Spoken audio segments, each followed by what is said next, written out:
अस्सलामु अलैकुम व रहमतुल्लाहि व बरकातुहू।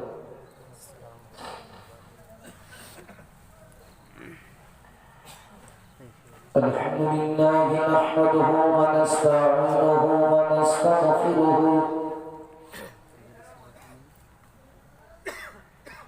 व नऊज़ु बिल्लाहि मिन शुरूरि अनफुसिना व मिन सय्यिआति अअमालिना। मन यहदिहिल्लाहु फला मुदिल्ल लहु व मन युद्लिलहु फला हादिय लहु। व अशहदु अन ला इलाहा इल्लल्लाह वहदहु ला शरीका लहु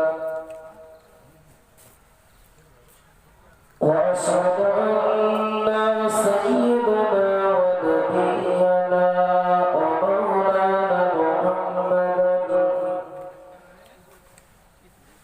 सल्लल्लाहु अलैहि वसल्लम अब्दुहु व रसूलुहु। इन्नल्लाहा व मलाइकतहु युसल्लूना अलन नबी या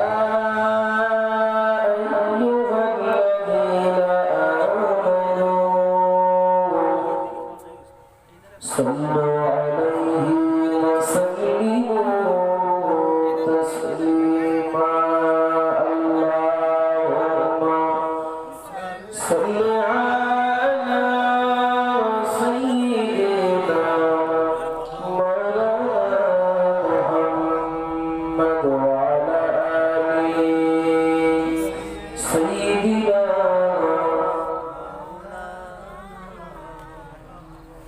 मदीनार बुलबुल नबी रसूलुल्लाह पाठाइलेन खुशी होए खुदा मबूद अल्लाह नबूवती पे नबी दावते मशगूल ताइफरी मैदाने গাহিতেছে বুলবুল বলে সাধু শয়তানে মুখে ইয়া আল্লাহ মদিনার বুলবুল নবী রাসূল আল্লাহ আল্লাহুম্মা সাল্লি আলা সাইয়্যিদিনা وعلى آله سيدنا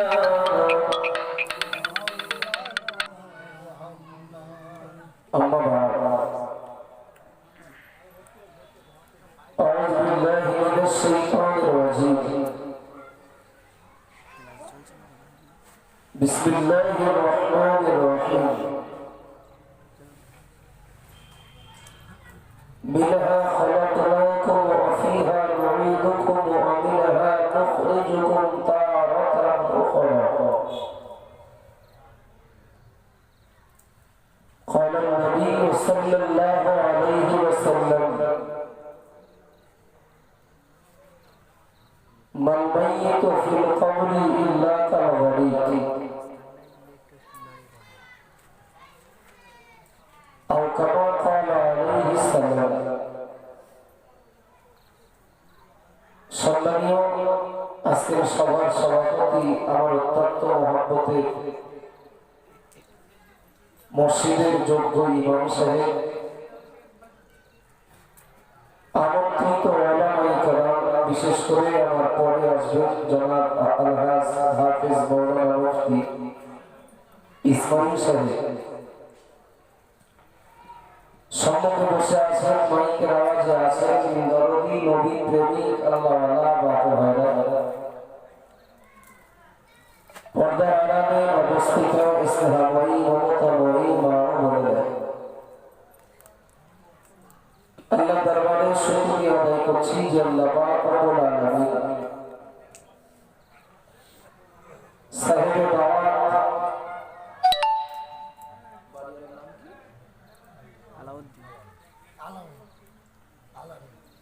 আলামিন ভাই, তিনি আলাউদ্দিন ভাইয়ের ব্যবস্থাপনায় তার পিতৃকুল মাতৃকুল শ্বশুর শাশুড়িকুল তথা আপনজন প্রিয়জন যারা দুনিয়া থেকে বিদায় দিয়েছে তাদের সম্প্রসারণের জন্য গত বছর থেকে এই সভাটা শুরু করেছে। তথা এটা পাড়ার সাধারণ সভা নয়, মসজিদে মাদ্রাসার বক্তব্যে বা 10 জনের সহযোগিতা নিয়ে যে সভাগুলো হয় তেমনটা নয়। ব্যক্তিগত খরচে সাহেবের বাবা একাই এই মজলিসের আয়োজন করেছে। যেহেতু এটা দোয়া সামরিস্তানি মজলিস, এই জন্য এই মজলিসের সাথে সামঞ্জস্যপূর্ণ কিছু কথা আলোচনা করবার নিয়তে আয়াত এবং হাদিসের অংশ করেছি। আল্লাহ যদি রহমত করেন আমাদের উপকারে আসে এমন কিছু কথা বলবার নিয়ত আল্লাহ তৌফিক দেন, বলুন আমিন। আমরা কোন মাইয়তকে যখন কবরস্থ করতে কবরের ধারে যায়, লাশটাকে কবরের ভিতরে ঢোকানোর পরে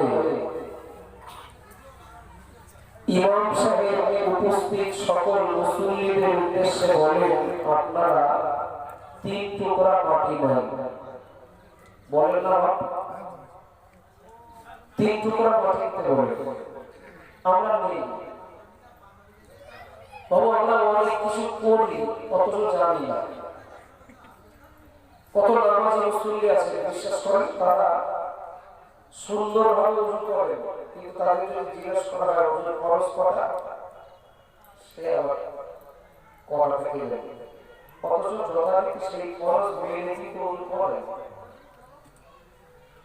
গোসলের খরচ কটা, নামাজের খরচ কটা হয়তো গুনে গুনে বলতে পারবে না বা মার করে বলতে পারবে না, অথচ করেন বলে সব ঠিক। ঠিক বলে আমরা বললাম। তো আমরা ইমাম সাহেব বলেন 3 টুকরা মাটি হাতে নেই, ইমাম সাহেব বলেন সবাইকে পড়তে বলেন। আমরা পড়ি মিনহা খালাকনাকুম ওয়া ফিহা নুঈদুকুম ওয়া মিনহা নুখরিজুকুম তারাতান উখরা। ইমাম সাহেব পড়তে বলেন, আমরা পড়ি, তারপরে বলেন মাটিগুলো সব কবরে পৌঁছে দিতে আমরা দেই। অধিকাংশ মানুষ আমরা জানি না যে ইমাম সাহেব আমাদেরকে কি পড়তে বললেন আর আমরা কি পড়লাম। কথা বলেন ঠিক না ভুল? ইমাম সাহেব তার বাংলায় বললেন না, মানে হচ্ছে এই। ইমাম সাহেব আমাদেরকে যেটা পড়তে বললেন বা আমরা যেটা পড়লাম, বিশ্বাস করুন সবাই যদি এর মানেটা জানতেন, কবরের ধারে যে দুনিয়াদারি কোনো কথা বলতেন না, হাসি ঠাট্টা করতেন না, একজন আরেকজনকে চিমটি কাটতেন না। আসলে আমরা কি বলি সবাই জানি না। এটাই বলা হয় 3 টুকরা মাটি হাতে নিয়ে যাকে কবর দিতে এসেছি শুধু ওই ব্যক্তি নয়, আমরা যারা কবর দেওয়ার জন্য এসেছি আমাদের সবাইকে আল্লাহ এই মাটি থেকে সৃষ্টি করেছেন। অফিহা নুঈদুকুম, যাকে কবর আজকে দেওয়া হবে শুধু তিনি নয়, আমরা যারা কবর দিতে এসেছি আমাদের সবাইকে একদিন এই কবরে যেতে হবে। অমিনহা নুখরিজুকুম তারাতান উখরা, যাকে কবর দিচ্ছি তিনি নন শুধু, এর আগে যারা কবরে গেছেন, আজকের যিনি যাচ্ছেন আগামীতে আমরা যারা যাব আমাদের সবাইকে একদিন কবর থেকে ওঠানো হবে। ওই 3 টুকরা মাটি নিয়ে 3টে কথা বলা হয়। আল্লাহ বলেছেন আমি তোমাদেরকে এই মাটি থেকে সৃষ্টি করেছি, এই মাটিতেই তোমাদের একদিন কবর হবে বা মাটির সাথে তোমাদের মিশে যেতে হবে। তবে একেবারে শেষ হয়ে যাবে না তোমরা, কবর থেকে তোমাদেরকে একদিন আবার ওঠানো হবে। তাহলে যাকে কবর দিতে এসেছি উনি শুধু কবরের বাসিন্দা নন, পরকাল সফরের যাত্রী নন।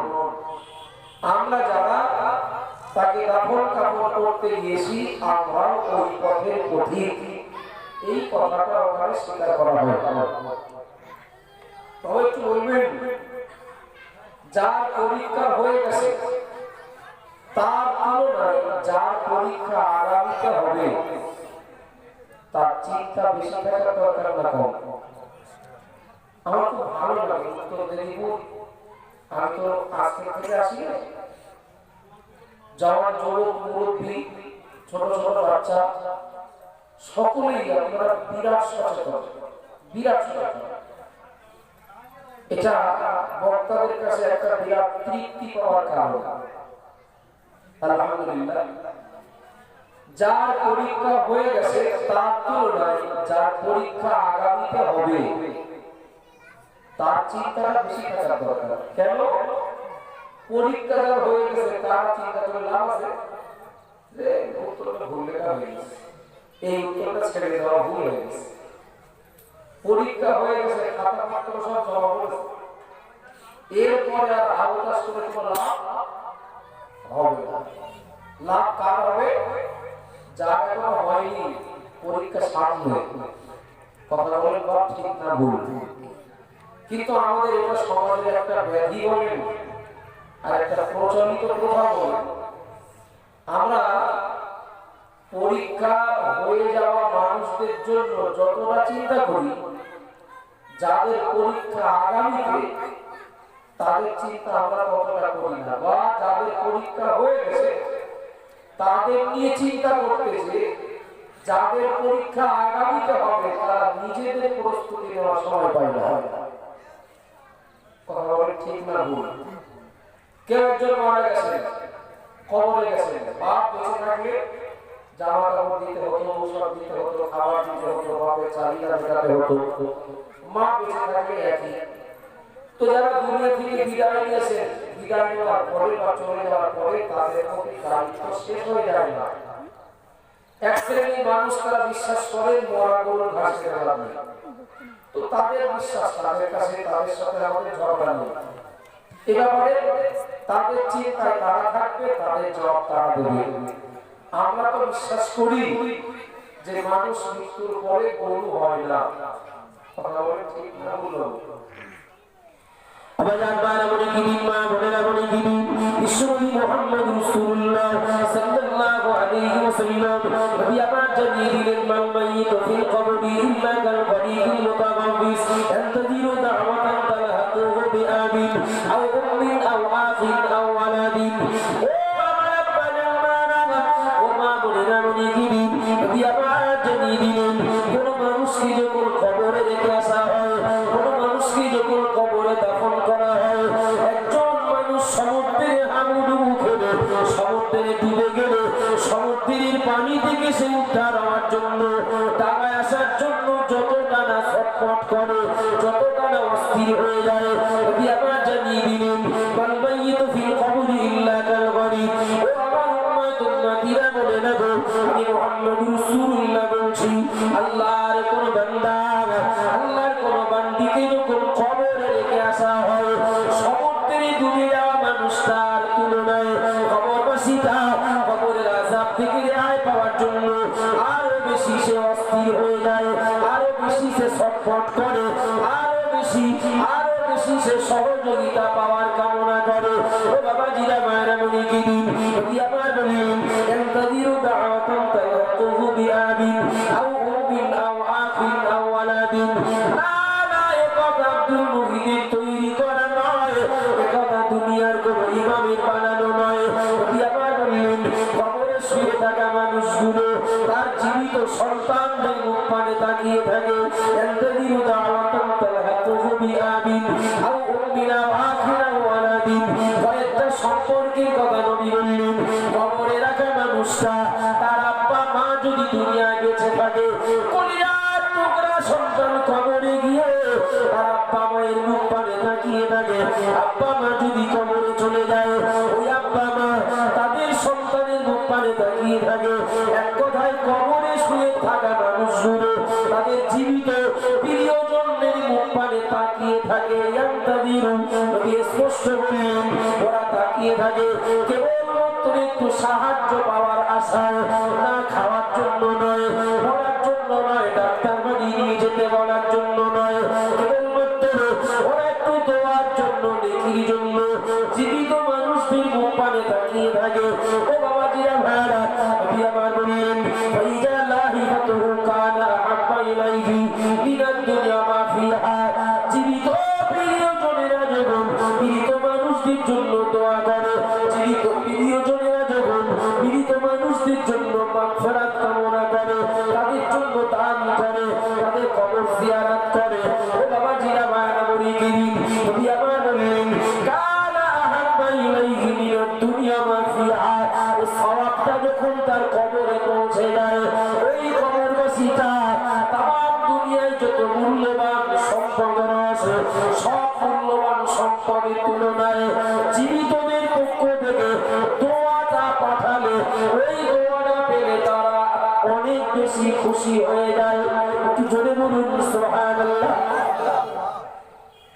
টাকা পয়সা সোনা দানা হিরে মণি মুক্তা দুনিয়াতে যত মূল্যবান সম্পদ আছে সবকে দিলে ওই মোটাকে দিলে যত টাকা খুশি হবে তার থেকে অনেক বেশি খুশি হয়ে যায় প্রিয়জনদের পক্ষ থেকে দোয়াটা পেলে একটু জোরে বলেন না সুবহানাল্লাহ যারা চলে গেছে দুনিয়া থেকে তাদের প্রতি আমাদের দায়িত্ব আছে কি সেটা না খাওয়া পড়া মাখা ডাক্তার কবিরাজ নয় তাদের প্রতি আমাদের দায়িত্ব তাদের জন্য দোয়া করা তাদের জন্য মাগফিরাত কামনা করা তাদের জন্য সবরসানি করা আর তাদেরও আশা আমাদের তাদের প্রতি দায়িত্ব তাদের জন্য দোয়া সবরসানি করা আর মৃতদেরও আশা ওই আশায় ওরা অপেক্ষা করে আমার প্রিয়জনেরা কখন আমার জন্য দোয়া করবে আমার বক্তব্য মরে গেছে যারা কবরে গেছে যারা তাদের প্রতি আমাদের দায়িত্ব আছে তবে আমরা যারা বেঁচে আছি আমাদের নিজেদের প্রতি আমাদের দায়িত্ব নেই যারা মারা গেছে তাদের প্রতি আমাদের দায়িত্ব রয়েছে কিন্তু আমরা যারা বেঁচে আছি ওই পথের প্রতি আমাদের নিজেদের প্রতি আমাদের দায়িত্ব আচ্ছা কোথাও আছে কেউ বলেছে কোনদিন যে টাকা পয়সা যা আছে সব দান করে দিয়ে নিজে দিতে পারে না দান করার ফজিলত আছে সব আছে গুরুত্ব আছে তবে এমন দান যেন করতে না যায় সেই দানটা করতে গিয়ে আমি দাতা হলাম কারো কাছে পরে আবার কারো কাছে ভিখারি লাগলাম এটা যেন না হয় যে মানুষটা খবরে আমি তার জন্য 10 সদস্যের মজলিস করছি তার মানে তাকে কিছু দিচ্ছি না তাকে কিছু দিচ্ছি তো কিন্তু আমি ওই খবরে যাওয়ার প্রস্তুতি নেই মানে আমার পরে মুখের দিকে তাকিয়ে রাখতে হবে ওরা কখন নেই আমার কথা বুঝতে শুনছে নাকি আমি দিলাম ওটাকে কিন্তু আমার নিজের জোগাড় করা সুযোগ পাইনি আমি এখন পরে পরে পর কখন আমাকে আবার দেবে তাই আমি পাবো অপেক্ষায় থাকবো আবার জান বানা বলি কি দিন মা বোনেরা বলি কি দিন ভুল বুঝবেন না বেয়াদবি নেবেন না প্রিয় নবী মুহাম্মদ রাসূলুল্লাহ সাল্লাল্লাহু আলাইহি ওয়াসাল্লাম বললেন কবরবাসীর জন্য যখন দোয়া করা হয় সবরসানি করা হয় কানা আহাব্বা ইলাইহি মিনাদ দুনিয়া মা ফিহা ওই কবরবাসীগুলো কবরের ভিতর থেকে কবরের ভিতরে থাকাকালীন জীবিতদের কাছ থেকে দোয়া না করে তারা বিরাট খুশি হয়ে যায় এরপরে নবী আবার জানিয়ে দিলেন জীবিত মানুষেরা যখন মৃত মানুষদের জন্য দোয়া করে আল্লাহর কাছে কাছে ক্ষমা প্রার্থনা করে, আল্লাহর কাছে মুরতাদির গুনাহ মাফির জন্য যখন দোয়া করে, ও আমার ভাইয়ের মায়েরা, আল্লাহ পাক রব্বুল আলামিন জীবিতদের দোয়ার সঙ্গে মামসালুল জিবালি আল্লাহ পাহাড়ের সমরহমত যোগ করে দেন। একটু জোরে বলুন সুবহানাল্লাহ। জীবিতদের দোয়ার সঙ্গে আল্লাহ পাহাড় সমরহমত যোগ করে দেন। শুধু এখানেই শেষ নয়, নবী আবার বললেন বিস্তিগফারি লাহুম, আল্লাহ পাক রব্বুল আলামিন জীবিতদের দোয়ার বিনিময়ে, জীবিতদের দোয়ার ওসিলাতে আল্লাহ মুরদার কবরের আযাব মাফ করে দেন। একটু জোরে বলুন সুবহানাল্লাহ। আর মুহাম্মদ বলুন সুবহানাল্লাহ। ও আমার ভাইয়ের মায়েরা, ও মা বোনেরা, জীবিতদের প্রতি আমাদের দায়িত্ব রয়েছে এবং সেই দায়িত্ব যদি পালন করি, এর দ্বারায় মৃত মানুষেরা শুধু খুশি হন তাই নয়, বরং আল্লাহ তাদের কবরের আযাব থেকে রেহাই দিয়ে দেন। জোরে বলুন সুবহানাল্লাহ। আর মুহাম্মদ বলুন সুবহানাল্লাহ। ও বাবাজি আমারা, ও মা বোনেরা, এমন দৃষ্টান্ত আরো দেওয়া যাবে, এমন হাদিস আরো বর্ণিত রয়েছে। আমার প্রয়োজন দিতে গেলে আমার বলার দরকার নেই, সময় নষ্ট হবে। এবার একটু দয়া করে বলুন, তাহলে আমরা যারা এখানে হাজির রয়েছি, দুনিয়ার জমিনে আমরা যারা বেঁচে রয়েছি, ও বাবাজি আমারা, রাতের আধারে কিংবা দিবালোকে, একাকী কিংবা জনসম্মুখে একবার যদি মনে মনে ভাবি, তাহলে সকলেরই মনে পড়ে যাবে আমাদের থেকে কেউ না কেউ বিদায় নেই, ওই নীরব নগরে বাসিন্দা হয়ে গেছে। ও আমার বাবা মারা, তোমার জন্মদাতা বাপকে হারিয়েছেন, কেউ জন্ম দুঃখিনী মা জননীকে হারিয়েছেন, কেউ বাপ মা উভয়কে হারিয়েছেন, কেউ দাদা দাদি নানা নানি, পিতৃ মাতৃ শ্বশুর শাশুড়ি কোন থেকে কত প্রিয়জনকে হারিয়ে ফেলেছেন। বাবা, জীবিত মানুষ যারা দুনিয়ায় বেঁচে রয়েছে, আমাদের মনে রাখতে হবে, ভুলে গেলে হবে না, আমাদের প্রিয়জনেরা যারা কবরে শুয়ে রয়েছে, ওরা সবাই আশায় অপেক্ষায় তাকিয়ে রয়েছে কখন ওদের জন্য আমরা একটু নেকি পাঠাবো, সওয়াব পাঠাবো, ওদের জন্য কখন দোয়া করবো। ওই আশায়, ওই অপেক্ষায় কবরবাসীরা জীবিতদের মুখ পানে তাকিয়ে থাকে। কেউ যখন জেল করতে হয়, আরে জেলখানার ভিতরে থাকা মানুষটা জানালা ফাঁক দিয়ে সবসময় টানটান করে তাকিয়ে থাকে, আমার বাড়ির লোক কখন আসবে দেখতে। কথা বলে ঠিক না, কখন আমার প্রিয়জনেরা একটু দেখতে আসবে। যদি তারা দেখতে যায়, যদি একটু খোঁজ খবর নেয়, জেলের ভিতরে যদিও কষ্টের জায়গা, এরপরেও মনে একটু সান্ত্বনা পায় না। কিন্তু জেলখানার ভিতরে থাকা অবস্থায় অপেক্ষায়, বুক ভরা আশায় আমার বাড়ি থেকে আমাকে দেখতে আসবে। যদি কেউ দেখতে না আসে, জেলখানায় থাকার কারণে যারা কষ্ট হয়, তার থেকে বেশি কষ্ট হয় যদি প্রিয়জনেরা খোঁজ না নেয়। কথা বলে ঠিক না বলবো? তাহলে আমাদের শুধু সাহেব দাওয়াত বাড়িওয়ালা নয়, আমাদের সকলের পর্দা, তারা সবসময় আমাদের দিকে তাকিয়ে আছে, কখন তাদের জন্য একটু দোয়া করবে। চার দোকানে বসে তাস খেলি, ওরা দোয়া পেয়ে গেল। যদি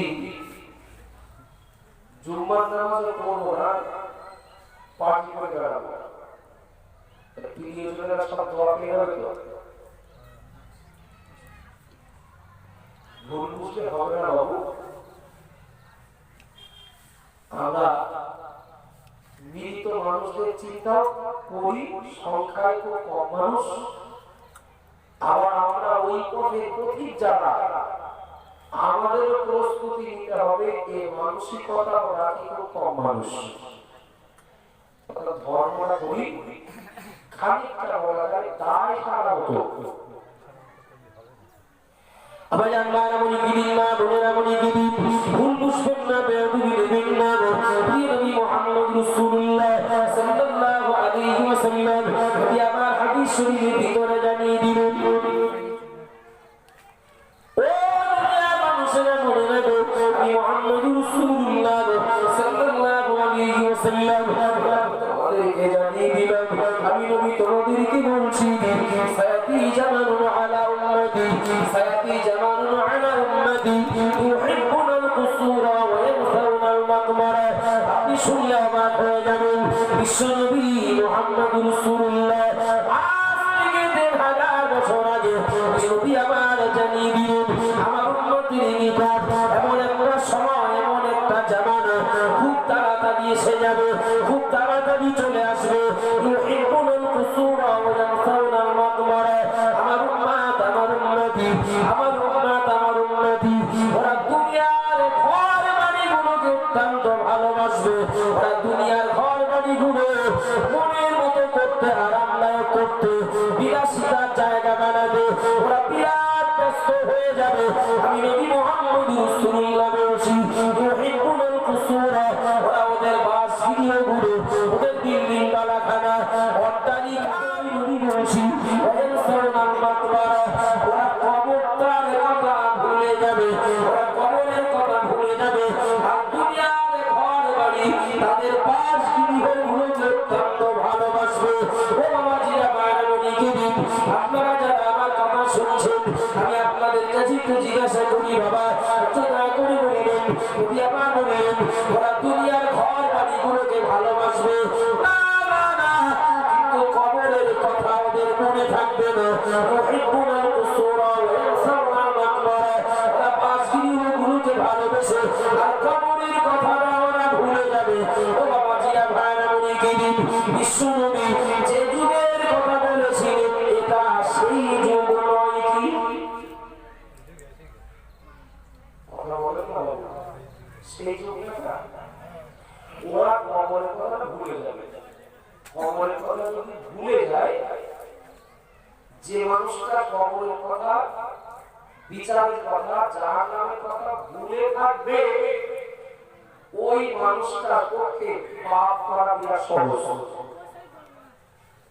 কথা ঠিক না ওই মানুষটা স্বেচ্ছাচারিতা বা ধর্মহারা জীবন যাপন তার কাছে কিছুই মনে হবে না স্বাভাবিক আমার এক্ষুনি নামটা মনে পড়ছে না তবে বলতে বলতে মনে আসলে বলতে তবে নামটা আমি এক্ষুনি বলতে না পারলেও আমি যে ঘটনাটা বলছি এটা সঠিক কোন একজন আল্লাহ দিয়ে মহান বান্দা তার একজন মুড়ি প্রায় প্রায় বিশ্বাসের দরবারে এসে বসে থাকে প্রায় তো বিশ্বাসের দরবারে এসে বসে থাকে বিশ্বাস ভালো কথাই ভালো পরামর্শই মুরিদদেরকে দেন এবং এটা সঠিক বলে আল্লাহওয়ালা মানুষের সংস্পর্শে গেলে দেখবে মনটা আল্লাহমুখী হয় ঠিক বললাম না ভুল বললাম দেখবে আল্লাহওয়ালা মানুষের সংস্পর্শে গেলে মনে হয় কি হবে সব গাড়ি বাড়ি জমি জায়গা অর্থ সম্পদ বিল্ডিং বালাখানা অট্টালিকা কি হবে যদি আমি মানুষটার মতো আল্লাহওয়ালা হতে পারতাম আমি বিরাট বড় ধনী হয়ে যেতাম কথা বল ঠিক না তো ওই মুরিদ তিনি কোন একদিন হুজুরকে বলছেন বিশ্বাসকে বলছেন হুজুর আমার একটা সমস্যা আপনি দেখুন আমার দিন তাই আমি আপনার কাছে বলছি কোনো সমাধান থাকলে আমাদের কি সমস্যা হুজুর আপনি আমি যত সময় আপনার কাছে বসে থাকি আপনার দরবারে তত সময় আমি আল্লাহ ছাড়া কাউকে চিনি না কবর হাসর মিজান সিরাত জান্নাত জাহান্নাম এই সব আমার ভিতরে কাজ করে কিন্তু এখান থেকে যখন উঠে যায় তখন আমি আবার অন্যমস্ত হয়ে যাই আমাদের হয় না কথা বলে আমাদের হয় ঈশ্বর বলে বাবা তুমি আল্লাহর ভয়টা মনে রাখো আল্লাহর ভয় তোমার অন্তরে জায়গা দাও সব থেকে ঠিক হয়ে যাবে হুজুর বিশ্বাস করেন আমি আল্লাহকে বিরাট ভয় করি হুজুর বলছেন বাবা তুমি আল্লাহকে ভয় যদি ঠিকঠাক করতে তোমার মনটা উড়ো হতো না হুজুর আমি গ্যারান্টি করছি আপনার সাথে বিশ্বাস করুন আমি আল্লাহকে বিরাট ভয় করি বিশ্বাস করছেন বাবা আল্লাহকে ভয় করলে তো এমনটা হওয়ার কথা না ঠিক আছে তুমি আল্লাহকে ভয় করো, এটা তোমার মুখের কথা না বাস্তব? তুমি সত্যটাই বলবে, একটা পরীক্ষা নেবো আমি। যে হুজুর আপনি যেভাবেই পরীক্ষা নেন, আমি যে আল্লাহকে ভয় করি এতে কোনো সন্দেহ নেই। বিশ্বাস করলেন কি এক গ্লাস দুধ দিয়ে থাকে, দুধ একদম মুখোমুখি কানা কানা, দুধটা হাতে দিয়ে একটা রাস্তা দেখিয়ে দিলেন, এই রাস্তা দিয়ে যাবে, সামনের ওই চারটা যাবে, এই দুধটা পৌঁছে দেবে। আর আমি পিছনে আমি দাঁড়িয়ে থাকবো একটা বেতের লাঠি নিয়ে।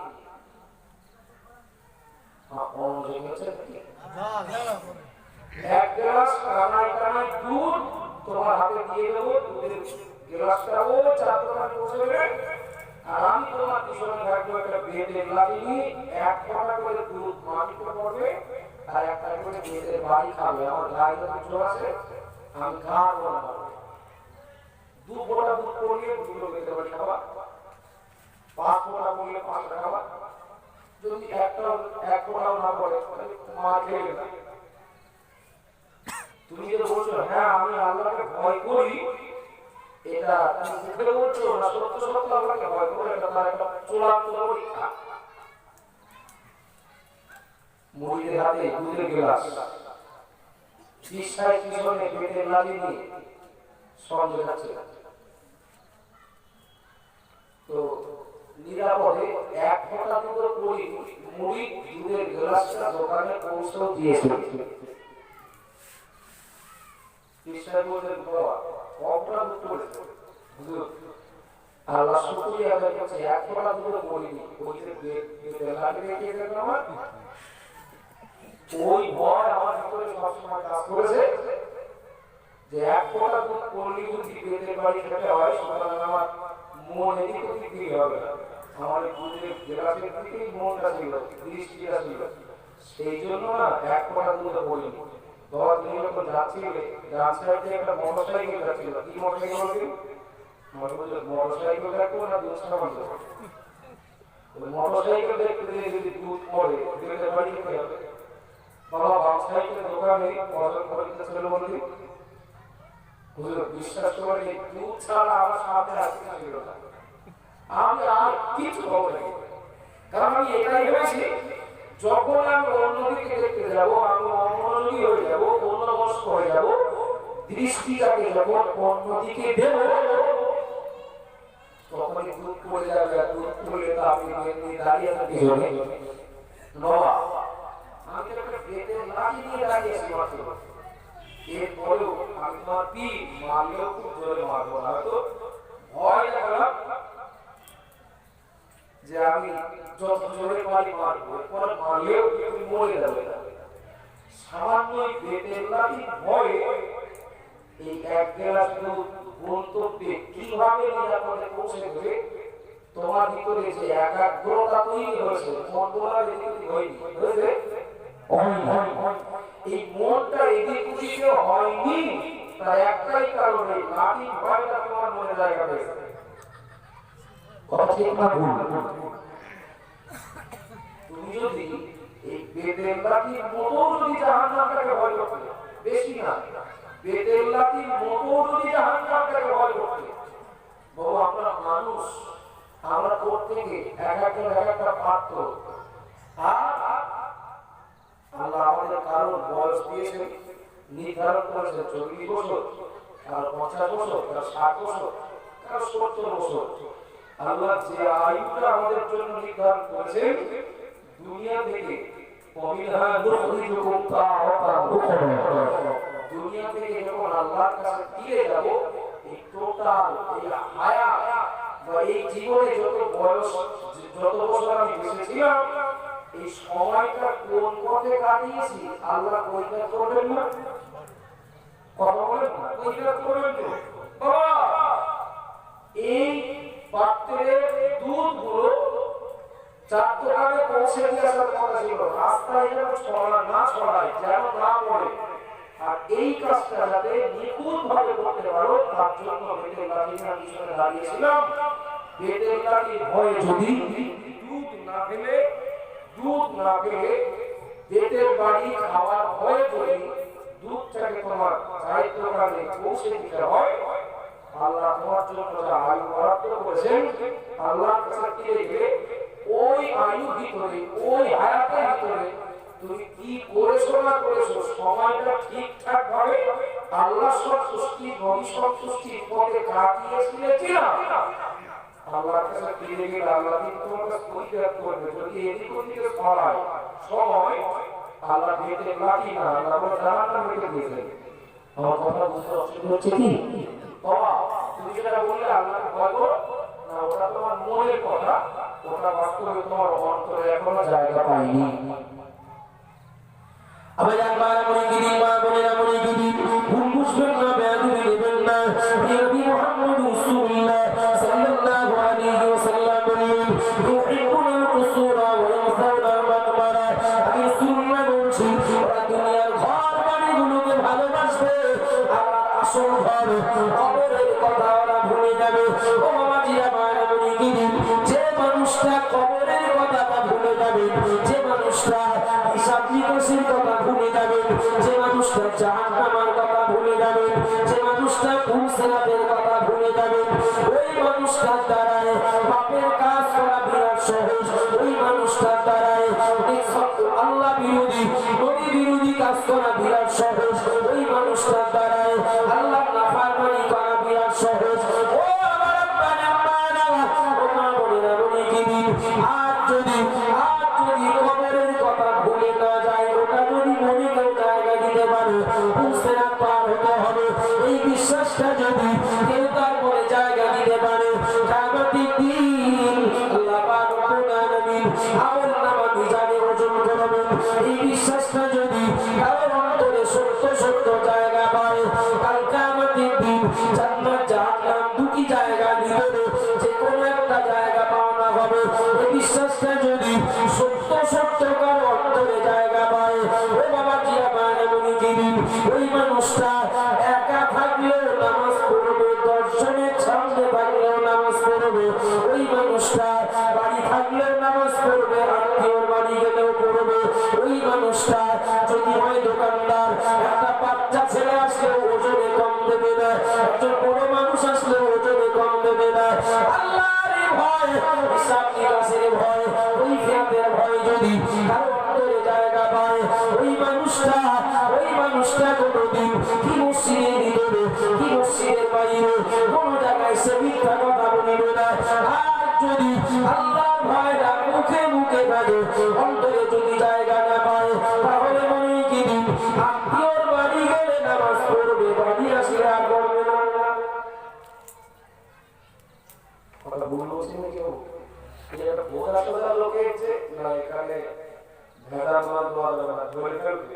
আর ওদের ছেলে বাচ্চা ছেলে দিয়ে যা মালিশ দে, 1 কেজি মালে 50 টাকা কম দে, হয় না? মালিক যত সময় আলে বসে থাকে বা কাজের সাইডে থাকে, কাজের গতি যখন বাড়ে, আর মালিক যখন থাকে না, তার বসে বসে মালিক খায়, বিড়ি খায়, তো মানুষ হয় না। কথা বলুন না লকডাউনের সময় দেখছি, লকডাউনের সময় মানে পুলিশ জনগণ নিয়ে খেলা করেছে না, জনগণ পুলিশ নিয়ে খেলা করেছে। আমরা যারা একটু জানি রাস্তাঘাটের খবর, আমরা বলতে পারবো। এক জায়গায় বসে ঝাড়ে 5-7 জন পাবজি খেলো, ফ্রি ফায়ার খেলো, তাস খেলছে। লকডাউন যেই পুলিশের গাড়ি ঢুকেছে,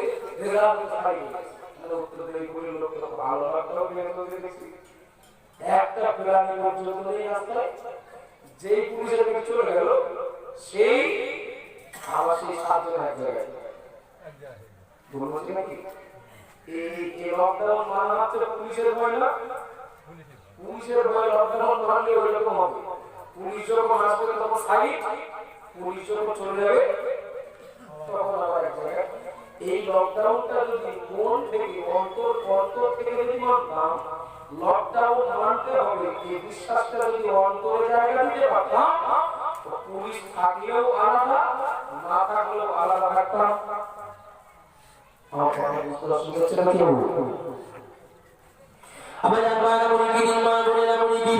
আমি সামান্য একটু এগিয়ে যাচ্ছি বাবা, অত্যন্ত শিক্ষামূলক কথা মনে পড়লে বলে আপনাদের সামনে তুলে ধরি।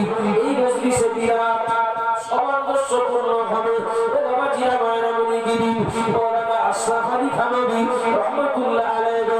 আশরাফ আলী থানভী পরিচয় যিনি হলেন হাজী ইমদাদুল্লাহ মাহমুদের মক্কির মুরিদ।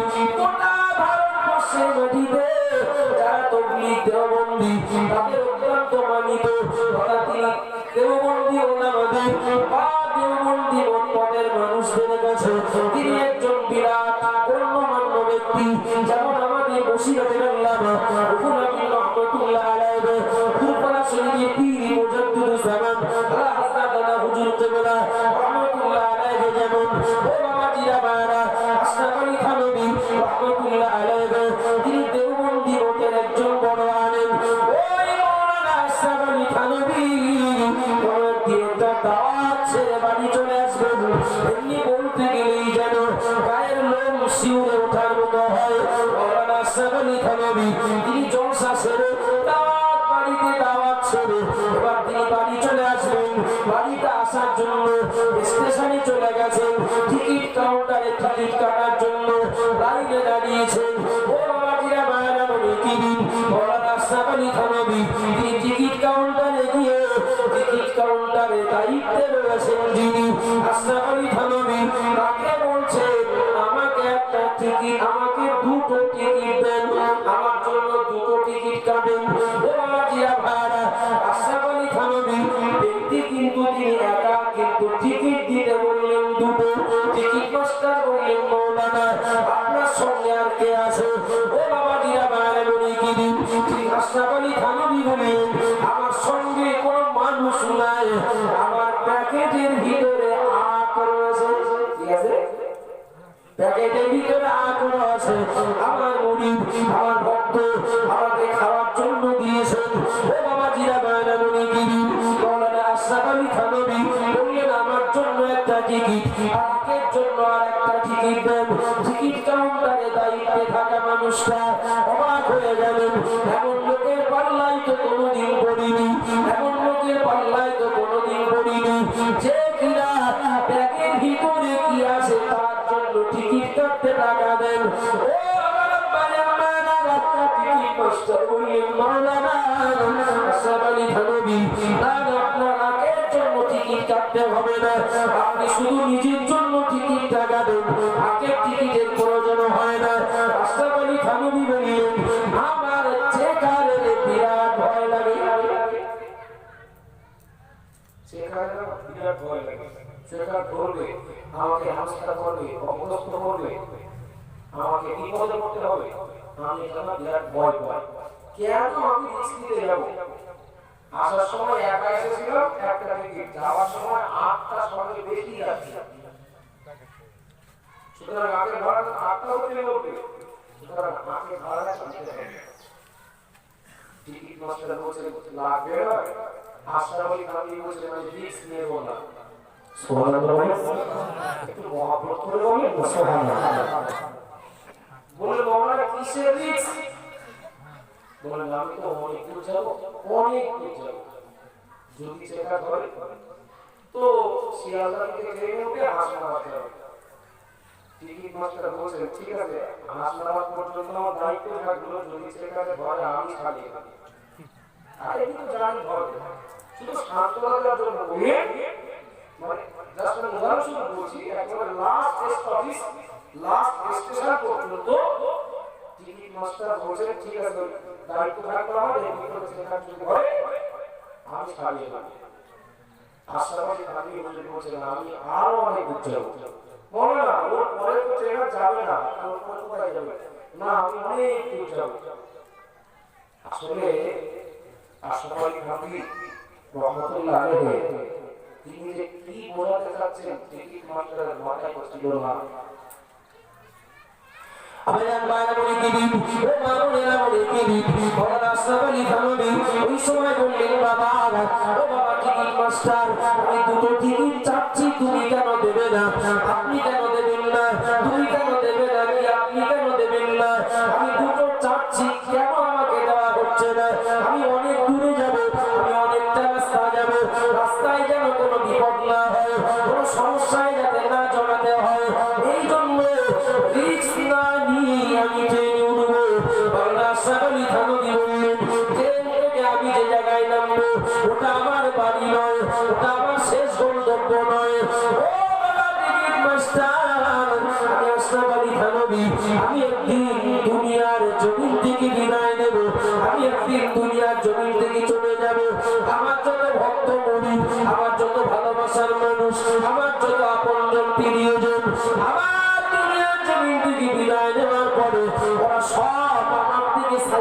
যাবে, ওরা সব আমার থেকে দূরে সরে যাবে।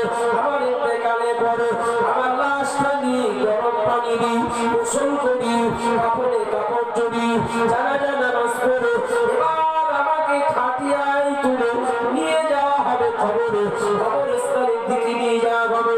ও বাবা টিকিট মাস্টার, আমার লাশটা কবরে দাফন করা হয়ে যাবে যখন, এরপরে 40 কদম যেতে যা সময় লাগবে, ওই কবরের ভিতরে দুজন চেকার পাঠিয়ে দেবেন। ও টিকিট মাস্টার, আমি ট্রেনের চেকারের কথা বলিনি, আমিও তো জানি ট্রেনের চেকার ধরবে না, কিন্তু আমি ট্রেনের চেকারের কথা বলিনি। আমার জন্য মহান আল্লাহ, প্রত্যেক বান্দা বান্দির জন্য মহান আল্লাহ কবরের ভিতরে মুনকার নকির নামিয়ে দুইজন চেকারকে আল্লাহ কবরে পাঠিয়ে দেবেন। ও বাবা টিকিট মাস্টার, যদি ট্রেনের চেকারে ধরে তাহলে তো আপনি না হয় ছাড়িয়ে দিবেন, কিন্তু কবরের ভিতরে আল্লাহ নিয়োজিত ওই চেকার যদি আমাকে বলেন, ও আশরাফ আলী থানভী, কেন আগে ভাড়াটা দেওয়া হয়নি?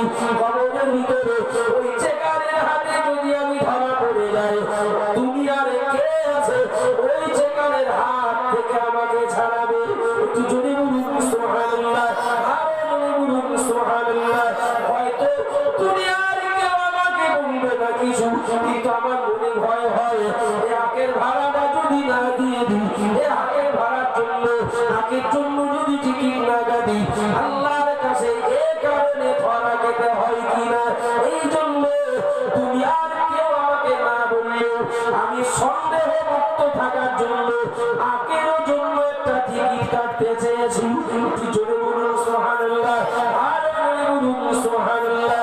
ও বাবা জিরা মায়েরা মনে কিদিন, ও মা বোনেরা মনে কিদিন, আমার বক্তব্য যারা অমুসলমান তারা না বুঝতে পারেন, যারা অমুসলমান তারা আমার এই কথার গুরুত্ব দিতে না পারেন, তারা আমার এই কথার মূল্যায়ন করতে না পারেন, কিন্তু মনে কিদিন ইমানদার মুসলমান যারা ইসলামের ধর্মের ভিতরে, ইসলামের ঘরে জন্ম নেওয়া মানুষ যারা, তাদের তো মনে রেখে দেওয়া দরকার। আল্লাহ পাক রব্বুল আলামিন কবরের ভিতরে আল্লাহ মুনকার নকির নামিয়ে যে দুজন ফেরেশতাকে নিযুক্ত করেছেন, ওই ফেরেশতা সব বান্দা বান্দির কাছে প্রশ্ন করবেন, কৈফিয়ত করবেন, জবাব সবাইকে দিতে হবে। আমাকে থানায় নিয়ে যাওয়া হয়েছে, থানায় আমি পৌঁছতে গিয়েছি, থানার বড় বাবু, থানার ওসি যিনি আমাকে প্রশ্ন করছেন, বেকায়দা প্রশ্ন করে আমাকে ফাঁসানোর চেষ্টা করছেন। ও বাবা জিয়া ভাইরা, এক মুহূর্তের ভিতরে সংবাদ পৌঁছে গেল এমএলএর কাছে, এমএলএর সাথে আমার সম্পর্ক ভালো, এমএলএ থানার বড় বাবুকে ফোন করে দিল, প্রশ্ন করা বন্ধ হয়ে গেল। ও তো আমার নিজের লোক, বুঝে শুনে মজা করে, ও আমার নিজের লোক না। কবরের ভিতরে মুনকার নকির যখন প্রশ্ন করবে, কে থাকবে পাশে? কথা বলেন না। কে বাহাদুরি দেখাতে পারবে? কার সহযোগিতা পাওয়া যাবে বা কে করতে পারবে? পারবে কি বলুন? এই কথাটা আমি বললাম, যদি ভয় আমার অন্তরে জায়গা পায়, মুখে না। নবী বলেছেন ওরা দুনিয়ার ঘর বাড়িগুলো ভালোবাসবে, দুনিয়ার বিল্ডিং বানানোগুলো ভালোবাসবে, কিন্তু কবরের কথাটা ভুলে যাবে। আমরা সবাই কিন্তু বলবো হ্যাঁ কবরে আযাব হয়, কবরে জান্নাতে খানা পিনা দেওয়া হয়, বিশ্বাস করি। এই বিশ্বাসটা আমাদের মুখে যদি আমাদের অন্তরে জায়গা পেত, মসজিদের মাইকে আজান হলে চায়ের দোকানে এক পিস মুসলমানকে পাওয়া যেত না। ঠিক না? ওই বিশ্বাসটা যদি আমাদের অন্তরে জায়গা পেত, মহিলা সমিতি করা একজন মুসলমান মা বোনকে পাওয়া যেত না। লটারি কাটছে যারা, তাদের ভিতরে একজন মুসলমানকে পাওয়া যেত না। ওই বিশ্বাসটা যদি অন্তরে জায়গা পেত, আমরা কি করি? বাড়ি নামাজ পড়ি, কোনো বাড়ি যাচ্ছি, মনটা ঠিক নেই, খারাপ মনে হয়তো যাওয়ার সময় টুপি নিয়ে গেলাম, ভগবানের টুপি নিয়ে গেলাম। যত সময় আত্মীয় বাড়ি তত সময় আমি ঘেরা করে নামাজ, বিরাট বড় নামাজি, আত্মীয় বাড়ি থেকে বাড়ি চলে আসলাম, যেমন গেলাম তেমন বিরাট অন্যায় করছে দেখি, বিরাট বড় মুসলিম, কিন্তু বাড়ি চলে আসলাম বলে ভালো হয়ে যায়, মানে যেমন ছিলাম তেমন হয়। অনেক সময় দেখবেন নিজে নামাজ পড়েন না, দুজন নামাজি মুসলিম মেহমান আত্মীয় বাড়ি এসে ওরা দুপুরবেলা নামাজ পড়তে যাচ্ছে, জোহরের নামাজ পড়তে যাচ্ছে, আমি যদি না যাই ওরা মানুষ বলবে আমার, আর ওরা আমার খাবে না, ঠিক নেই। তো ওরা যখন যাচ্ছে আমি একটু যাই, ভাই ভাই না পুরো যত সময় বাড়ি তত সময় বাড়িওয়ালা নামাজি, পুরো চলে যাওয়া মানে বাড়িওয়ালা নামাজও চলে যাবে না, পুরোর সঙ্গে কিন্তু ভয়টা যদি অন্তরে জায়গা হতো, কেউ আমাকে দেখছে কিনা, পাহারা দিচ্ছে কিনা, ভালো বলছে কিনা, সমালোচনা করছে কিনা, খেয়ালটা ওই দিকে থাকতো না। আবেদন মারামুনি দিদি মা বলে রামুনি দিদি আল্লাহ পাক রব্বুল আলামিন বলেন লাহামা করব ইলাইহি মিন হাবলিল ওয়াদি, ও বান্দা বান্দি মনে রাখো আমি আল্লাহ পাক রব্বুল আলামিন জানিয়ে দিলাম, তোমাকে কেউ হয়তো নাও দেখতে পারে, সবাই তোমার খবর হয়তো নাও রাখতে পারে, আমি আল্লাহ জানিয়ে দিলাম তোমার যে ঘাড়ের শিরা আমি তার থেকেও আরো নিকটে রয়েছি। জোরে বলুন সুবহানাল্লাহ, আরো জোরে বলুন সুবহানাল্লাহ। ও নামাজিরা মায়ামনি দিদি আল্লাহ পাক রব্বুল আলামিন আমার ঘাড়ের শিরা অপেক্ষা আরো নিকটে, কথাটা কোরআনে বিশ্বাস কি আমরা করতে পারবো যে হ্যাঁ কথাটা সঠিক? একটু দয়া করে বলুন না, যদি বিশ্বাস হয় হ্যাঁ কথাটা সঠিক, যদি বিশ্বাস হয় আল্লাহ কোরআনে মিথ্যা বলেননি, আল্লাহ কোরআনে মিথ্যা বলেন না। ও আমার আব্বারা ও মা বোনেরা মনে দিন, যদি অন্তরে এই বিশ্বাসটা জায়গা পায়, দিনের আলোয় রাতের আধারে লোকালয় কিংবা গোপনে আমি ভালো করি না মন্দ করি, অন্যায় করি না ন্যায় করি, সবের কাজ করি না পাপের কাজ করি, আল্লাহ সব দেখতে পাচ্ছেন। এই বিশ্বাস যদি অন্তরে জায়গা পায়, তাহলে এবার আপনাদেরকে বলবো আমি এমন একটা জায়গায় গিয়েছি, সেটা কোনো অফিস হতে পারে, সেটা ব্যাংক হতে পারে, সেটা কোনো গুরুত্বপূর্ণ জায়গা হতে পারে, ওই জায়গাটায় দেখলাম সিসি ক্যামেরা খাটানো, সিসি ক্যামেরা খাটানো, যেখানে দেখবেন সিসি ক্যামেরা খাটানো থাকে সেখানে লিখেও দেওয়া থাকে আপনি কিন্তু সিসি ক্যামেরার আওতায়। ভুল বলছি নাকি আমি? একটু হ্যাঁ বললেন না, লেখা থাকে চুরি করে ক্যামেরাটা লাগিয়ে রাখতে পারে, লাগিয়ে রাখতে পারে, লিখে দেওয়া হয় আপনি সিসি ক্যামেরার আওতায়। কারণ হলো ক্যামেরাটা দেখতে না পাওয়ার জন্য লোকটা হয়তো বদমাশি করলেও করতে পারে, এই জন্য তাকে লিখে সাবধান করে দেওয়া হয়। সাবধান নয়, কথাটা মনে করিয়ে দেওয়া হয় আপনি সিসি ক্যামেরার আওতায়। কথাটার অর্থ কি বলেন? যা করবে সব রেকর্ড হবে। ভুল বলছি না ঠিক বলছি? এটাই বললাম হয়। আর কিছু লেখা থাকে ভাই, বদমাশি করবেন না, চুরি করবেন না, যারা এটা ঝামেলা করবেন না, কিছু লেখা থাকে। শুধু এতটুকু কথা, আপনি সিসি ক্যামেরার আওতায়। অটোমেটিক কত দুষ্ট মানুষ তারাও সিসি ক্যামেরার আওতায় গেলে ভালো থাকার চেষ্টা করে। কেন? এখানে হয়তো কেউ নেই, ক্যামেরা খাটানো আছে না, ও সব দেখতে পাচ্ছে। আমি যা করবো সবাই করবে, এবং সবাই মতো আমার বিরুদ্ধে কোনো অভিযোগ যদি থাকে, ওই ক্যামেরা আমাকে খুঁজে বার করতে সাহায্য করবে। একটু দয়া করে বলবেন, যদি সিসি ক্যামেরাকে আমরা এতটা ভয় পাই, সিসি ক্যামেরা আছে মানে ও আমাকে সব দেখতে পাচ্ছে, লোকজন নেই, একটা মানুষ নেই, সিসি ক্যামেরার আওতায় থাকলে যদি আমরা সংযত থাকার চেষ্টা করি, সিসি ক্যামেরাটা তৈরি করেছেন যিনি, সিসি ক্যামেরা আবিষ্কার করেছেন যিনি, তার মানে কে? কথা বলেন না। সিসি ক্যামেরা যে বৈজ্ঞানিক তৈরি করেছে, তাকে তৈরি করেছে তো আল্লাহ। তো সিসি ক্যামেরার আওতায় থাকলে যদি আমরা সংযতভাবে ভালোভাবে থাকার প্রয়োজন যদি মনে করি, ওই সিসি ক্যামেরা আবিষ্কার করেছেন যে বৈজ্ঞানিক, সেই বৈজ্ঞানিকের স্রষ্টা বলেছেন দেওয়ালে টানানো না, আমি তোমাদের ঘাড়ে শিরা অপেক্ষা নিকটে আসি, সিসি ক্যামেরার ভয়ে সংযত থাকি, আর আল্লাহর ভয়টা যদি অন্তরে জায়গা পেত নাফরমানি করতে পারতাম না। কথা বলেন না, কত রকম নাফরমানি নেবেন ও বিস্তারিত বলতে হবে না, সূচিপত্র আকারে যদি বলা হয় সেটা বহু সময় ব্যাপার।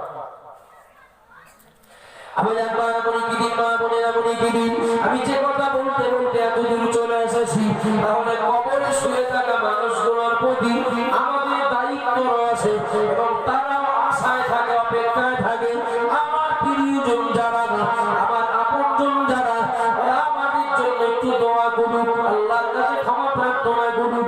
বলতে গিয়ে আমি বলেছি কবরবাসীদের এই আশা পূরণ করতে গেলে আমার চায়ের দোকানে বসে তাস কাটালে হবে না, আমার জোয়ার আড্ডায় বসে গান বাজনা যাত্রা থিয়েটারে গিয়ে মোবাইলে পাবজি আর ফ্রি ফায়ার নিয়ে যদি ব্যস্ত থাকি, এর বিনিময়ে ওর দ্বারা কবরে সওয়াব পাবে না।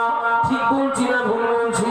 যদি মনে হয় আমার আমরদাদের একটু উপকার করব, যদি মনে হয় আমার প্রিয়জন কবরে শহীদ ওদের আশায় আমরা একটু পূরণ করব, তাহলে এই দুনিয়াতে বেঁচে আছি আমরা যারা, আমাদের দীন ও শরীয়তের উপরে ভালোভাবে কায়েম থাকতে হবে। নামাজ পড়ব, রোজা রাখবো, কোরআন পড়ব, তাসবিহ করব, আল্লাহর ইবাদত বন্দেগী যা করব এর বিনিময়ে সওয়াবের ভাগ ওরা যারা কবরে, ওরা এর সওয়াবের ভাগ কবরে শুয়ে শুয়ে পাবে। একটু জোরে বলুন সুবহানাল্লাহ, আর মনে বলুন সুবহানাল্লাহ। ও বাবা জিরা মায়ের মনে গিরিন, আমি কিছু নেকির কাজ, সওয়াবের কাজ জোগাড় করব, তবেই তো এই নেকি সওয়াবের হকদার মর্যাদা হবে। ও বাবা জিরা মায়ের মনে গিরিন, বাপের যদি অগাধ অর্থ সম্পদ যদি থাকে, সেই সম্পদের ভাগ সন্তান পায় কিনা? পায় তো। বাপ যদি ইন্দিরা থাকে, ইন্দিরা ভাগ সন্তানের উপর আসে না? কথা বলেন না বাবু? এখন দুনিয়ায় বেঁচে থাকা মানুষটা রোজগার করতে পারবে, আর কবরে শুয়ে থাকা মানুষটা রোজগার করতে পারবে না। কথা ঠিক না ভুল? দুনিয়ায় জীবিত মানুষটা যদি রোজগার করতে পারে, এখানে রোজগার করতে সওয়াব, নেকি। যদি রোজগার করে তাহলে ওই রোজগার করা লোকটা কবরে শুয়ে থাকা মানুষটা কিছু দিতে পারবে। কথা ঠিক না ভুল? আর দুনিয়ায় বেঁচে থাকা মানুষটা যদি সওয়াব বা নেকি যদি রোজগার না করেন, কথা যদি নাফরমানি জীবন যাপন করেন, তাহলে নেই করতে। আশ্চর্য ব্যাপার। আশা করছি আপনারা রাগ করবেন না। এই যুগের কর্মকারীগুলো আমি মানে সব একসঙ্গে বলছি না, বেশিরভাগ কর্মকারী আমি সমর্থন করি। আমি ব্যক্তিগত বলছি, আপনাদের কিন্তু বলি নিজে করবেন না, করা যাবে না, আমি সমর্থন করি না। কেন বলছি? কর্মকারী না বিয়ে বাড়ি বলে দেয়, কথা বলে না। ওটা কর্মখানিতে আসা লোকগুলো, এরা কর্মখানিতে মোটা সর্বস্থান করতে এসেছেন না বরযাত্রীতে এসেছেন না বউ ভাতে এসেছেন? বলে দেখে বিয়ে বাড়িতে এসেছিলেন যে পোশাক পরে, ওই গালে ভাত অনুষ্ঠানে এসেছিলেন যে পোশাক পরে, কর্মখানিতে এসেছিলেন সেই পোশাক পরে। ভিআইপি বাবু কাছে একটা টুপিও নেই, তার 16 আনা আমন্ত্রণ জানানো হয়েছে কর্মখানির মজলিসে। বাবু আমি একটা কথা বলি, পাত্রে থাকলে তার মতো দেব। বর্তমান যে কর্মখানি চলছে, শুধু দুনিয়ার মানুষের কাছ থেকে কিছু বাহাবা করানোর আশা ছাড়া আর কিছু পাওয়া হবে না, ওইটাই পাওয়া হবে। অমুক লোক না, ওর আব্বার জন্য না 3 লাখ টাকা খরচ করে কর্মখানি করে, অমুক লোকটা তার আব্বা মা কি তার বোনদের জন্য 2 লাখ টাকা খরচা করে কর্মখানি করেছে, শুধু এইটাই পাওয়া হবে। আল্লাহু আকবার। বিয়ে বাড়ি গরিব মিসকিন ফকির মিসকিন গুলো সাইডে পড়ে থাকে, সবার ভিআইপি গুলোকে হয়ে যাবে, তারপরে ওরা কর্মখানি মজলিসগুলো তো এমন চিত্র দেখেছি যারা বাবু টুকু ওরা আগে খাবে, আর সুন্দর যুক্তি 10টা থেকে তারা কলমা পড়বে, জোহরের নামাজ পড়তে যাবে, কবর জিয়ারত করতে যাবে, ওরা এসে দেখবে ফুল ব্যাক কাপ। আমরা একটু ধৈর্য ধরে ধৈর্য সহকারে বিরাট করে দিলাম। ধৈর্য ধারণ করি না, আল্লাহ বিরাট ভালোবাসে। একটু ধৈর্য ধরে সবাই একটা সব দিলাম তো ও আধ ঘন্টা করতে হয়ে যাবে। খাচ্ছে যারা তারা ওরা খাচ্ছে বলে যখন রাগ হচ্ছে নাকি আপনার রাগ হচ্ছে না, বিষয়টা কিন্তু ওইটা না। যারা খাচ্ছে ওরা কর্মখানি মজলিসে বা কর্মখানি উদ্দেশ্যে দাওয়াত পেয়েছে না, কথা বলি কলেমা পড়িনি, কবর জিয়ারত করিনি, দোয়া করিনি, ওই অর্থে জোরে নামাজটা পড়িনি, তার খাবারটা ভালো হবে, জোহরের নামাজ থাক দিলে জোহরের নামাজ পড়বে। খাওয়া ভালো হবে। হাজি সাহেব বাতাসা তৈরি করে, হাজি সাহেবের কাছ থেকে বাতাসা নিয়ে একজন গেলেন মন্দিরে, একজন গেলেন মসজিদে। আমি অন্যের ধর্মস্থানকে আল্লাহর সাথে ছোট করার জন্য বলছি, এটা বাস্তব সেটাই বলছি। তৈরি করেছিলেন বাতাসা হাজি সাহেব, একজন এক কেজি বাতাসা নিয়ে মন্দিরে গেলেন, একজন এক কেজি বাতাসা নিয়ে মসজিদে গেলেন। ওটা মান্যতের মান না, যিনি মসজিদে নিয়ে গেছেন ওটা মান্যতের জন্য না, ওটা তাবারুক স্বরূপ নিয়ে গেছেন। এখন মসজিদ থেকে যারা দিচ্ছেন সেটা নেওয়া যাবে না, যাবে না, মান্যত না ওটা, তাহলে সবার জন্য খাবার সবাই খেতে পারবে, ওটা নেওয়া যাবে। ব্যক্তিগত পরহেজগারি বিষয়টা আলাদা। হাজি সাহেব তৈরি করা বাতাসা ওইটা মন্দির ভাড়া হয়ে দেওয়া হবে, কথা বলে নেওয়া যাবে। ইমানদার মুসলমানরা তোমাদের খাওয়া কি হবে একটু হ্যাঁ না বলেন না আপনারা, কেন বাতাসা তৈরি করে লোকটা খারাপ লোক নাকি? লোকটা ভালো, কিন্তু যে জায়গা ভায়া হয়ে আসছে ওই জায়গাটা একটা আপত্তি আছে, তখন ওই জায়গা থেকে ওই খাবারটা খাওয়া যায় না। সেটা গির্জা হতে পারে, সেটা গুরুদ্বার হতে পারে, সেটা গান বাজনা মানে মজলিসের তামারক হতে পারে। ওই তামারক যদি হাজি সাহেব মাত্র করে দেয় ওরা খাওয়া যাবে না। আমাকে দাওয়াত করা হয়েছে কলমাখানি মজলিসে কলেমা কালাম করতে, কবর জিয়ারত করতে, একটু দোয়া করতে দাওয়াত করা হয়েছে। খাওয়া উপলক্ষে কলমাখানি মানে দোয়া সর্বসানি না, দোয়া সর্বসানি উপলক্ষে খাওয়া কোনটা? দোয়া সর্বসানি কলমাখানি করার কথা হবে, সেই উপলক্ষে যারা আসবে মেহমানদের জন্য একটু খাওয়ার ব্যবস্থা। কথা ঠিক না ভুল? এখন কিচ্ছু বললাম না, খেয়ে নিলাম, আমি হারাম বলছি না, তবে আপনার যে উদ্দেশ্যে দাওয়াত করা হয়েছিল আপনি সে কাজটা করেননি, আপনি খাচ্ছেন। আমি খেতে নিষেধ করছি না, একটু নিজের বিবেকটা জিজ্ঞেস করে দেখবেন যে একটু হলেও ভুল হচ্ছে কিনা। কথা বলে ঠিক বলছি কিনা ভুল বলছি? খাবার হারাম বলিনি, বলবে খাদ্য হারাম বলিনি, খাওয়া অপরাধ বলিনি। নিজের বিবেকটা জিজ্ঞেস করলে বিবেক বলে দেবে, বিবেক বলে সব থেকে বড় মুক্তি। কথা ঠিক না ভুল? বিবেক বলে দেবে না এটা আমার ঠিক হচ্ছে না, তো ভুল বুঝবে না, এখন বললে হয়তো রাখতে হবে, ঠিক না? মজলিসে দেখেন মজলিসে একটা শ্রোতা থাকে, বাড়ির সবার যদিও, কিন্তু আমি বিরাট খুশি, তার থেকে আল্লাহ আরো খুশি হবে এতগুলো মানুষ ঠান্ডা উপেক্ষা করে মজলিসে এসেছে। এর পরেও বলছি এখানে যারা লোক আছেন, শ্রোতা আছেন, তাতে করে সবই লোকের খাবার ব্যবস্থা করলে হয়ে যাবে না? কথা বলে 200 লোকের খাবার ব্যবস্থা করলে হয়ে যাবে না? যাবে। কত লোকের খাবার জানেন? আমি তো যদি কোনো বাদ দিয়ে বলি তাহলে সমস্যা। মজলিসের লোক বসে 50 জন, এখানে তো অনেক বেশি, সুতরাং এই কথাগুলো আপনারা নিলে হবে না। মজলিসের লোক বসে গেছে 50 জন, আর খিচুড়ি আমার হয়েছে দুপুর পরে। কত করা খিচুড়ি? 20 করা। খাবে কে? বলে উঠে তুলবে, ঠিক আছে? তা আমার তো রান্না হয়েছে সবগুলো কে না যারা সমাজ করতে আসবে, যারা দোয়া সমাজের শরীর থাকবে, সমাজ শুনবে, যারা এই মজলিসে ভাগিদার হবে, যারা তাদের আমার বাবু তাদের জন্য একটু মেহমানদারি করতে তারপর একটা ব্যবস্থা করা হয়েছে। আমি সমাজ শুনলাম না, দোয়া শরীর হলাম না, একটু তওবা করলাম না, তুমি অনেক দিয়ে কি না দিয়ে একটু মজলিসে বসলাম না, পাবজি খেলে, ফ্রি ফায়ার খেলে, কিংবা অনেক সময় আছে এরকম চল সেই খেলা আছে 8 দলীয় ফুটবল খেলা কি 16 দলীয় ক্রিকেট খেলা, সহজে ভলিবল ভালো করতে পারে, সব 11টার ভিতরে খেলা খেলে ওখান থেকে ঢুকিয়ে হবে, হয় না হয় কথা বলেন না অত্যন্ত ভালোবাসেই কথাগুলো বলছি।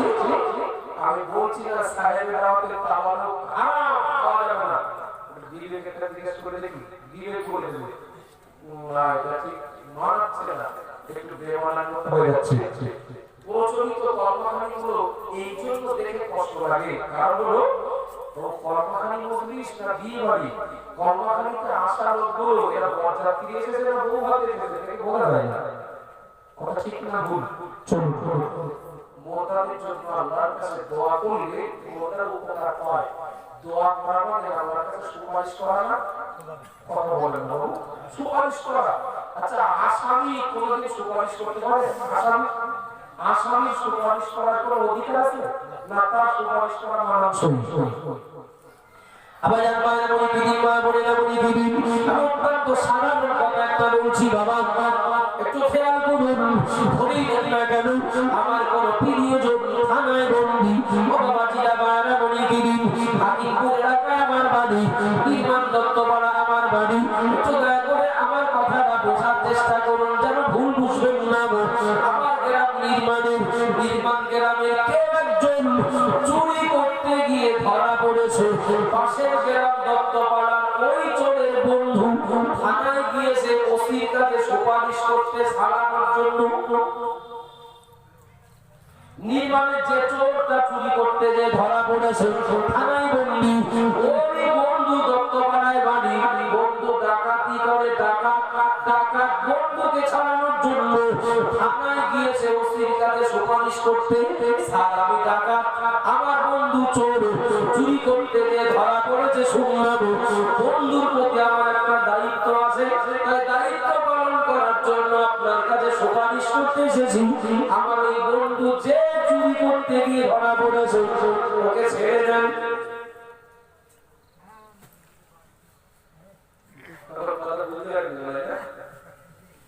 বন্ধু বলতে দায়িত্ব নেই, বন্ধু বিপদে বলে পাশে দাঁড়াতে দাঁড়াতে স্যার আমি দায়িত্ব নেওয়ার জন্য আসলাম, আমার বন্ধু ধরা পড়েছে তো উনি ছেড়ে দেয়, আমি সুপারিশ করতে এসেছি।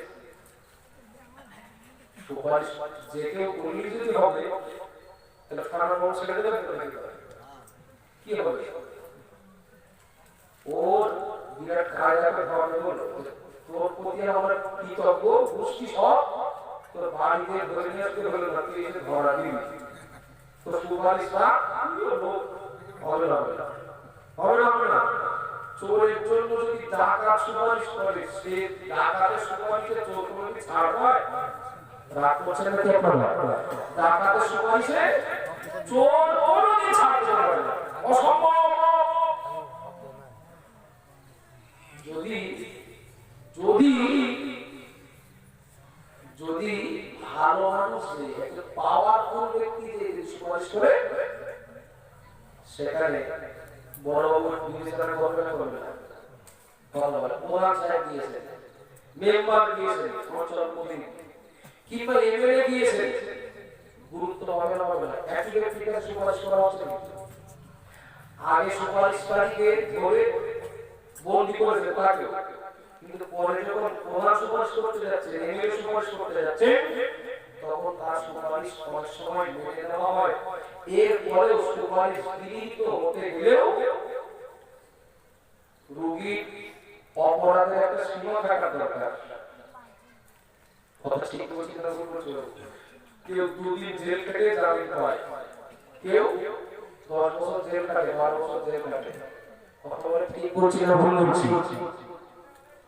আবার একবার বলি কি মা বলে না বলি দিদি বক্তব্যের সময় আমার প্রায় শেষ মুহূর্তে একটু খেয়াল করুন বাবা, তাহলে চোরের জন্য যদি টাকা সুপারিশ করে এটা মানানসই নয়, এবং এই সুপারিশে বন্দি থাকা চোর ছাড় পাবে আশা করা যায় না।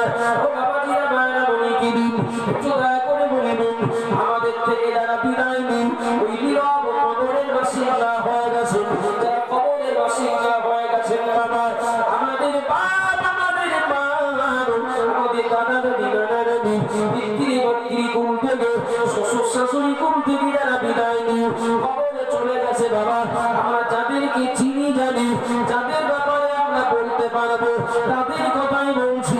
আমার দাদা নামাজ পড়তেন কিন্তু 5 ওয়াক্ত পড়তেন না, একটু ঠান্ডা পড়লে এশার নামাজ ফজরের নামাজ পড়তেন না, বেশিরভাগ জোহর আর আসরের নামাজটা পড়তেন, মাঝে মধ্যে মাগরিবের নামাজটা পড়তেন, কিন্তু এশার নামাজ ফজরের নামাজটা পড়তেন না। আমার দাদিকে দেখেছি, আমার আব্বাকে দেখেছি, আমার মাকে দেখেছি রমজান মাসে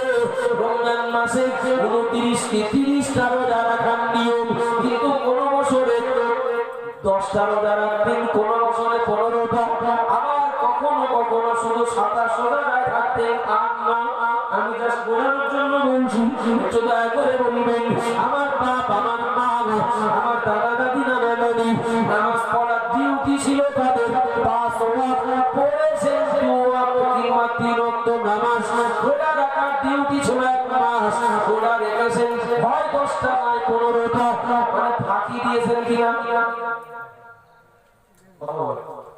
যা করার দরকার ছিল তাকে কম করেছিলেন না, চুরি করেছিলেন না। কবরে যারা শুয়ে আছেন সব এরকম চোর, শরীয়তের দৃষ্টিতে চোর। আমার যেন এই জায়গাতে একটু কেটে দিলেন, আমার কেউ ইউটিউব না যায়, সব কবরে চোর হয়েছে। যারা 2 ওয়াক্ত নামাজ পড়ে কবরে, যারা 10টা রোজা দিয়ে কবরে, যারা যাকাত ফাঁকি দিয়ে কবরে, এই লোকগুলো সব চোর।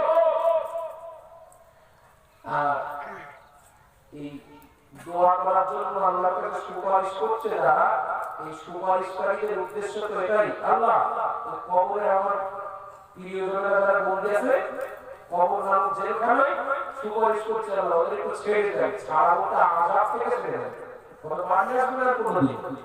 আল্লাহর কাছে সুপারিশ করা হয় যে চুরি করার কারণে ওরা যদি কোনো শাস্তি পায়, আল্লাহ সুপারিশ করছি আপনি একটু শাস্তিটা মাফ করে দেন, আযাব থেকে রেহাই দিয়ে দেন। আমি সুপারিশ করব কার কাছে? আল্লাহর কাছে না, ওসির কাছে না, কিন্তু কার কাছে? আল্লাহর কাছে। এখন কবরে শুয়ে থাকা যে মানুষটার জন্য দোয়া করছি, তিনি তবুও 2 ওয়াক্ত নামাজ পড়ে কবরে গেছেন, আর আমি যে দোয়া করছি জুম্মার নামাজ পড়ি না, আমি ডাকাত না? ভুল বললাম নাকি? ও ব্যক্তি কবরে শুয়ে থাকা মানুষটা তবুও 10টা রোজা রেখেছিলেন, আর আমি তার আপনজন, আমি দোয়া করছি আল্লাহ আমার ওই আপনজন ওই কবরে থাকা মানুষটা আল্লাহ 30টা রোজা থাকার কথা, 29টা থাকার কথা, কিন্তু 10টা রোজা আগেই আল্লাহ লোকটা শিওর আসামি। আল্লাহ আপনার কাছে সুপারিশ করছি যদি কোনো সমস্যা থাকে একটু রেহাই দিয়ে দেবেন। আমি সুপারিশ করছি আমি 27 রোজা থাকি।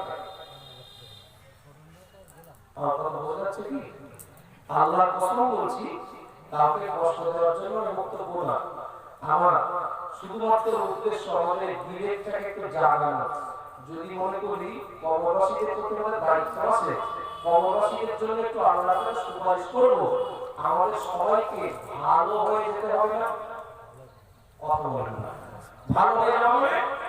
আল্লাহ যা আদেশ করেছে সেগুলো আমাদের মেনে নিতে হবে, যেগুলো নিষেধ করেছে বাদ দিতে হবে। আল্লাহর কাছে আমি যদি সাধু বলে গণ্য না করি, নিরপরাধী বলে যদি গণ্য না করি, তাহলে আমার সুপারিশ মালিক কেন আর একজন আসামির জন্য নেবেন? আর কবরে শুয়ে থাকা মানুষটার তুলনায় দোয়া করা সুপারিশ করা ব্যক্তিরা যদি বেশি পাপী হয়, তাহলে চোরের জন্য ডাকাতের সুপারিশ করা হবে। কথা ঠিক না ভুল বলবো? আবার আমরা বলি কি দিন মা বলে না বলি কি দিন, মরে যাবো সময় একদিন, চলে যাবো সময় একদিন, না সারা জীবন অমুক মারা গেছেন, এই মৃত্যু সংবাদ কানে শুনবো না বাবা।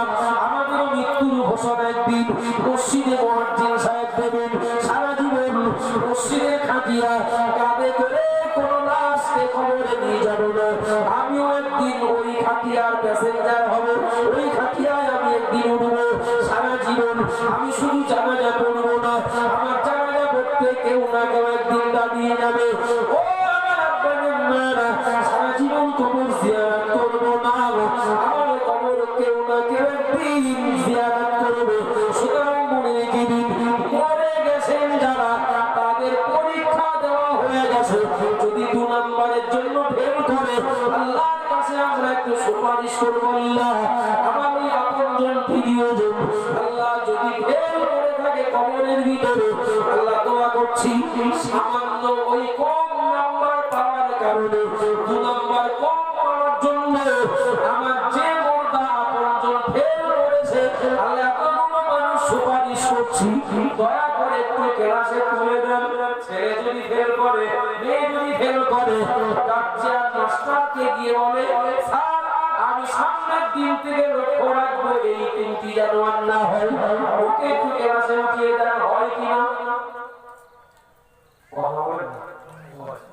সুপারিশটা করা হয়।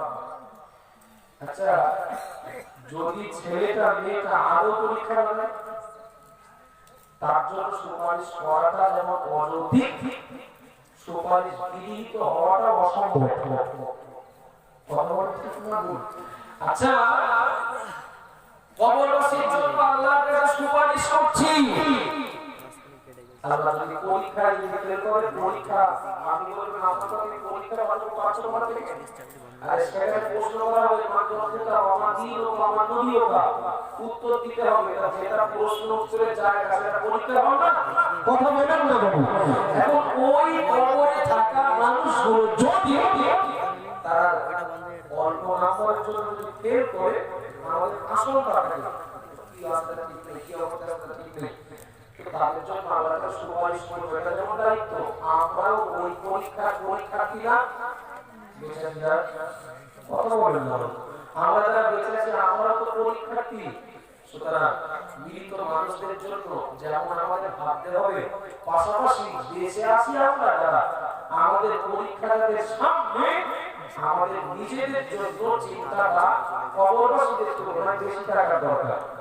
কথা বলে ঠিক বলছি না ভুল বলছি? হয় সম্পূর্ণ উল্টো, হয় সম্পূর্ণ উল্টো। কবরবাসীদের জন্য আমরা যতটা ভাবি, নিজেদের জন্য আমরা অতটা ভাবার সময় পাই না, নিজেদের জন্য আমরা অতটা ভাবি না। আমাদের আব্বারা বলে দিদিন, মা বোনেরা বলে দিদিন, ভুল বুঝবেন না, বেয়াদবি নেবেন না, একটু সামান্য এগিয়ে যাচ্ছি বাবা। বিশ্বনবী মুহাম্মদ রাসূলুল্লাহ সাল্লাল্লাহু আলাইহি ওয়াসাল্লাম এই আবার হাদিস শরীফের ভিতরে জানিয়ে দিলেন, ও দুনিয়ার মানুষেরা মনে রাখো, আমি মুহাম্মদ রাসূলুল্লাহ বলছি, ইন্নাল কবরু আউয়ালু মানজিলিন মিন মানাজিল আখিরাহ। কবর হলো দুনিয়ার শেষ, আখিরাতের প্রথম মঞ্জিল। কবর দুনিয়ার শেষ, আখিরাতের প্রথম মঞ্জিল। তার মানে দুনিয়া এবং আখিরাতের মাঝখানের বর্ডার, ঠিক না ভুল? কবর হলো দুনিয়ার শেষ, আখিরাতের প্রথম মঞ্জিল। ফাইন্না জামিনুহু, যে ব্যক্তি কবরে নাজাত পাবে, আমা বাদাহু আয়াসামিনুহু, সব জায়গায় সে নাজাত পেয়ে যাবে। ওয়া ইল্লাম ইয়ানজু ফামা বাদাহু আসাদামিনুহু, যে ব্যক্তি কবরে ধরা পড়বে, সব জায়গায় ধরা পড়ে যাবে। ইসমাইল ভাই আপনাকে কাছে ইসমাইল ভাই, তো একটু খেয়াল করেন, যে ব্যক্তি কবরে ধরা পড়বে সে সব জায়গায় ধরা পড়বে, যে ব্যক্তি কবরে ছাড় পাবে সে সব জায়গায় ছাড় পাবে। আচ্ছা, একটু দয়া করে আমাকে খেয়াল করেন, যে মানুষটাকে কবরে দেওয়া হয়েছে, এই কথাটা শুধু ওই লোকটার জন্য না আমরা যারা বেঁচে আছি আমাদের আপনাকে রাখি না? যে মানুষটাকে কবরে রাখা হয়েছে, এই হাদিসটা কি ওই লোকের জন্য, শুধু ওই মোদার জন্য না আমরা যারা বেঁচে আছি আমাদের জন্য? আমাদের জন্য না, যে কবরটা যাচ্ছে।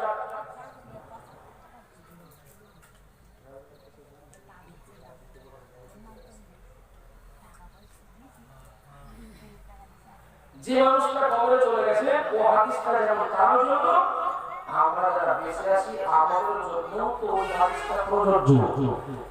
যে ব্যক্তি কবর নামক এই জেলখানা থেকে ছাড় হবে, সব জায়গায় সে ছাড় হবে, আর যে ধরা পড়বে সব জায়গায় তাকে ধরা খেতে হবে। আমি জানা নই কি দিন না বলে আমনে দিন ভুল বুঝবেন না, বেয়াদবি নেবেন না। কবরটা একদিকে বলেছি জেলখানা, অপর দিকে বলেছি দুনিয়া এবং আখিরাতের মাঝখানে একটা বর্ডার। কথা ঠিক বলছি না ভুল বলছি?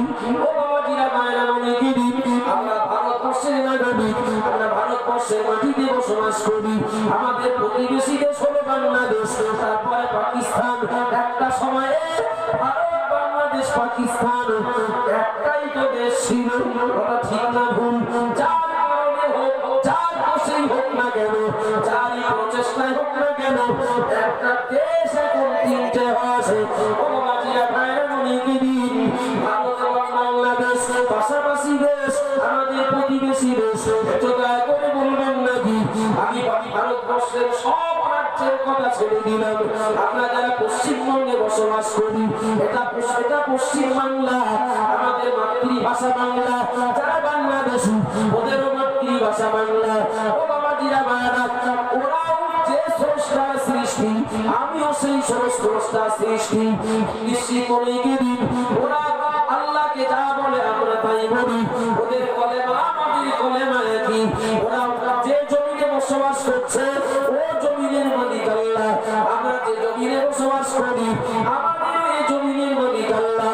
ওদের দেশে বর্ডারে যারা পাহারা দিচ্ছে তাদের মালিক আল্লাহ, আমাদের দেশে বর্ডারে যারা পাহারা দিচ্ছে তাদের মালিক আল্লাহ। কথা ঠিক বলছি না ভুল বলছি? খুশি হয়ে বলবেন না নারে তাকবীর।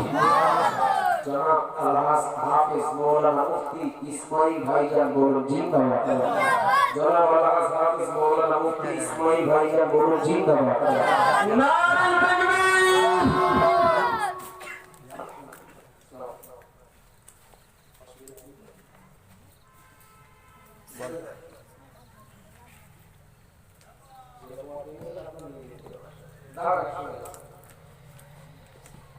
আমার কথাই আপনাকে কষ্ট হয়ে, আচ্ছা পাশাপাশি দেশ জগৎ সব তো একই মালিকের সৃষ্টি। কথা ঠিক না ভুল? আচ্ছা চলেন না আমরা সবাই মিলে এখন ঢাকা পর্যন্ত যেতে না বললে যশোর বাড়িটা আছে না, ম্যাপ দেখবেন, ম্যাপ যশোর বাড়িতে সাথিয়া একদম বাড়ি পাশে। সবাই মিলে ঘুরে যেতে হবে বাংলাদেশ থেকে। টাকা আছে ভালো, সবার টাকা আছে, সবার জন্য গাড়ি রেডি আছে, মন চাইলে যাবে। এই বর্ডারটা পার হতে গেলে পাসপোর্ট লাগবে, ভিসা লাগবে। বর্ডারে পাসপোর্ট ভিসা নিয়ে কে যাচ্ছে, কে বিনা পাসপোর্ট ভিসা যাচ্ছে দেখার জন্য বিএসএফ আছে না নেই? আছে না? আছে। আমি সব কথা বাদ দিয়ে মূল কথাটা বলছি। একটা দেশ থেকে আর একটা দেশে যেতে গেলে, যে দেশটায় যাবো আমি সেই দেশে যেতে গেলে যা লাগে, যদি নিয়ে যাই তো সকাল ভালো, আর যদি না নিয়ে যাই বর্ডারে ধলাই হবে না, হবে না? কথা বলে এক দেশ থেকে আর এক দেশে যাওয়ার তুলনায় এক জগৎ থেকে আর এক জগতে যাওয়ার বিষয়টা বেশি ভাইটাল না? দুনিয়া একটা জগৎ, এই জগৎ থেকে পরকাল নামে আরেকটা জগতে আমি যাব, আর বর্ডারটাই তো কবর। যারা কবরে আসে তারা নয়, আমরাও তো ওই বর্ডার পার হব। কথা ঠিক না ভুল? বিনা পাসপোর্ট ভিসায় ঢুকলে যা হওয়ার তাই হবে। আল্লাহ আমাদের সুবুঝ দেন, বলুন আল্লাহুম্মা আমিন। যেহেতু এটা দোয়া সর্বশেষ মজলিস, আমি সব মিলিয়ে ওনাদের কথা মনে রেখে পাশাপাশি আমাদের বেঁচে আছে আমাদের দায়িত্ব কর্তব্যের ব্যাপারে খুব আন্তরিকতার সাথে, খুব ভালোবাসা নিয়ে কিছু কথা বলছিলাম। আমার বড় ভাইয়ের মতো বাংলার প্রখ্যাত আলেমদ্বীন, হয়তো আমরা বয়সে নবীন, কিন্তু ইসমাইল সাহেবের ভাইজানের পরিচয় আপনারা এমনি সবাই দেখেছেন, কিন্তু হয়তো অনেকে আবার সবটা জানেন না। অল ইন্ডিয়া সুন্নাতুল জামাত সংগঠনে শাখা সংগঠন মাদিনী বাংলার আঞ্জুমানে ওয়াইজি যেটা শুধুমাত্র ওলামাদের, এখানে কিন্তু একজন সাধারণ মানুষ নেই। আঞ্জুমানে ওয়াজিব বর্তমান সম্পাদক মুফতি আব্দুল মাহিদ সাহেব বলেন, আর সভাপতি মুফতি ইসমাইল সাহেব ভাই বলেন আলহামদুলিল্লাহ। আঞ্জুমানে ওয়াজিব একটা ওলামাদের সংগঠনে তিনি বর্তমান সভাপতি। আবার নারায়ণপুর মাদ্রাসার সুপারিনটেন্ডেন্ট, আয়েশা সিদ্দিকা মাদ্রাসার তিনি ডিরেক্টর।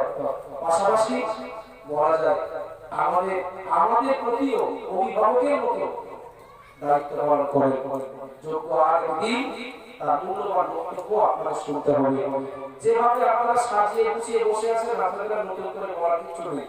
সামনে একটু খালি জায়গা আছে, যারা পরে আসে সাইড থেকে ঘুরে সামনে এসে বসে, তাহলে সবার ডিস্টার্ব হবে না। বলার ভিতরে ভাষার ভিতরে ত্রুটি হলে আমাকে মাফ করবেন, দোয়া করবেন। ওয়া আলাইকুম ইল্লা বিল্লাহ। সকলে মহব্বতের সাথে দরুদ শরীফ। আল্লাহুম্মা সাল্লি আলা